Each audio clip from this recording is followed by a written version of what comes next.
lessons from up north. That's the focus of tonight's angle.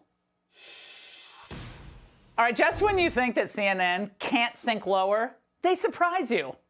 They are so lazy, so unimaginative, and so bereft of fresh thinking that now they just cut and paste their scripts about January 6th and apply them to any protest or rally against left-wing government overreach. Now, case in point is their coverage of Canada's expanding Freedom Convoy. Now, note the reporters' exasperated tone and pained expressions.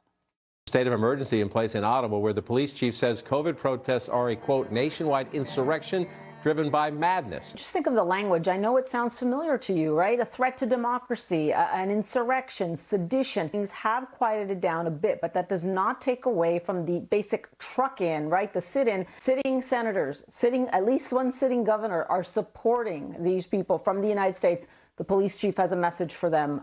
Don't. You are supporting unlawful behavior. Well, that's the same way, basically, they covered the BLM protests, right?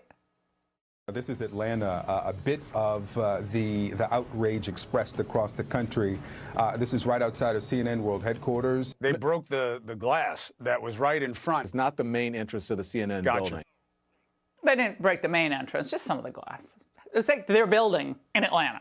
Now you get the point. The regime media knows exactly what's happening in Canada, and it scares the heck out of them. Now, it's not because they think the truckers or the trucker supporters are terrorists. They know they're not.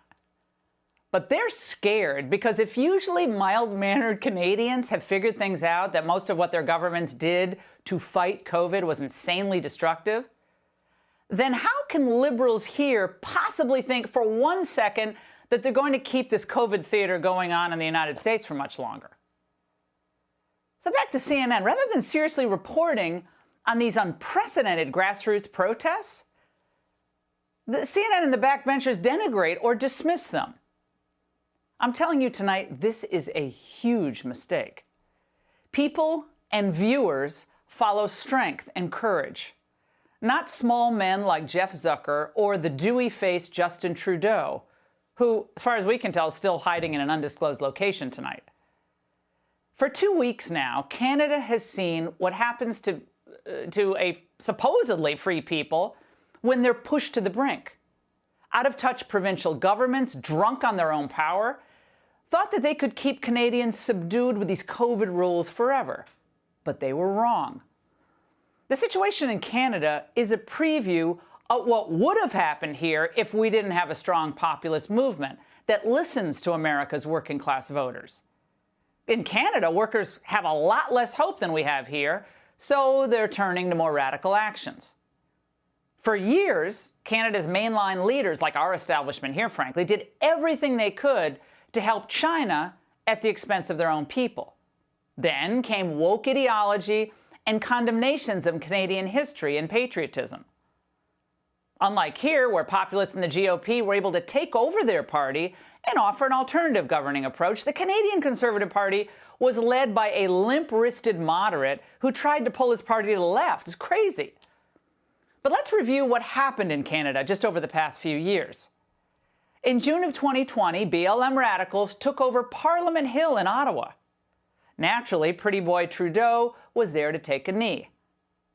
Then in Montreal, in August of 2020, leftists tore down and decapitated a statue of Canada's first Prime Minister.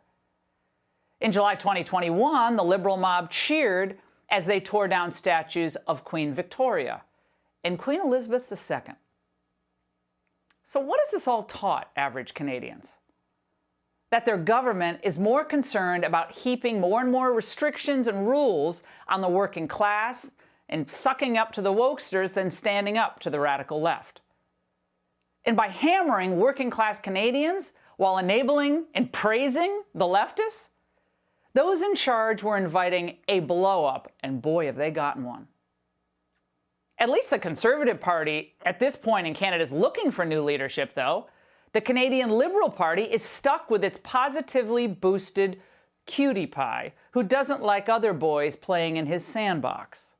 Mais il y a aussi des gens qui sont farouchement opposés à la vaccination. Qui sont extrémistes. Qui ne croient pas dans la science, qui sont souvent misogynes, souvent racistes aussi. Have also chosen to not go anywhere near protests that have expressed hateful rhetoric. The small fringe minority of people who are on their way to Ottawa or who are holding unacceptable views do not represent the views of Canadians. A small group of people? Doesn't he look like he's looking for like a Pilates class? Anyone have a good home teacher who can come? But it looks like Justin's strategy really did fail, didn't calm things down at all. Look at the crowds. Now, I see these protests happening every other week for almost 18 months across Europe. In France, in Italy, and elsewhere, people are out there demanding their basic freedoms. And when I see it, I have to say, thank God for our red state governors. They started our own freedom convoys back in May of 2020 by pushing to open their states or never closing them in the first place. Now, it never made sense that kids in Florida had normal school experience for almost the entire pandemic, while New Yorker kids were masked and separated from each other. And I also think, thank God, we have a Republican Party that has almost entirely rejected its old guard. We're not the party of Liz Cheney and Mitt Romney, who wouldn't know how to fight for the average blue-collar worker in America if their lives depended on it. Conservatives in Canada did everything that Romney and Cheney wanted. They had a moderate leader named Erin O'Toole, who ran on a progressive platform in 2021. As the Washington Post noted, he ran as an explicit centrist, a man at pains to emphasize how he revised Conservative Party, pro-LGBT, pro-choice, pro-carbon tax, pro-immigrant, spend happy, against budget cuts, and so on. He was not your dad's Conservative Party. Well, it failed spectacularly.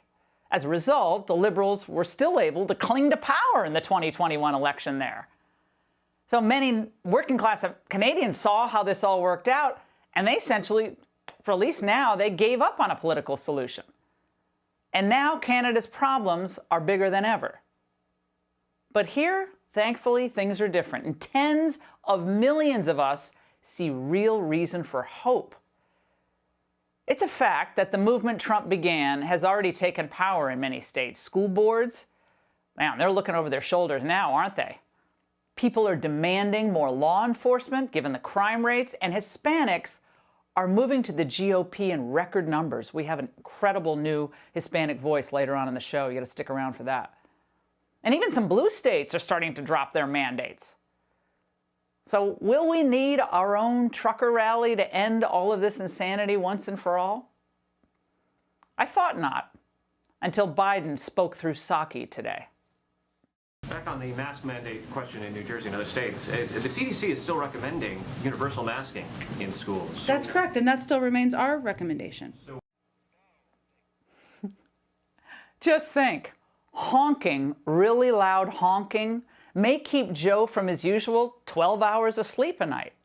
And that's the angle.